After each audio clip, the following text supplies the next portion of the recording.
The road to greatness is a long one in NASCAR. Johnny Sauter, you can attest to that. Where did that road start for you as a kid? Well, obviously I grew up in a racing family, so my dad raced throughout the Midwest, Wisconsin area, and dabbled in, back then, Winston Cup, and then I got a couple older brothers that raced. So I pretty much grew up in a racing family and would go to the short tracks on Saturday nights and help my brothers or whoever needed help. So, and then ultimately, my dad's big rule was you had to be 18 before you could start racing. So I built my own first race car with his help, obviously, and it was a sportsman car, and started racing at Wisconsin Dells Speedway on Saturday nights, and that's kind of how it all started, and 22 years ago. For me, it's the speed and intensity about NASCAR and racing that made me fall in love with it. Was there anything about racing that made you fall in love with it? Well, I mean, obviously I was around it all my life, so I like the competition side of it, the competitiveness, obviously.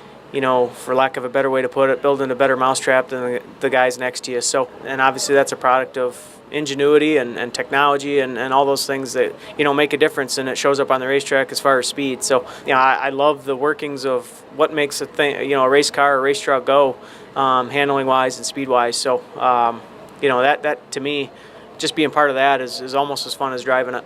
The rule was for you that you had to be 18 to race. Now you look at the Truck Series field and there's some 16-year-olds, 17-year-olds. What do these young guys bring to the table, and how do they motivate you to succeed even more?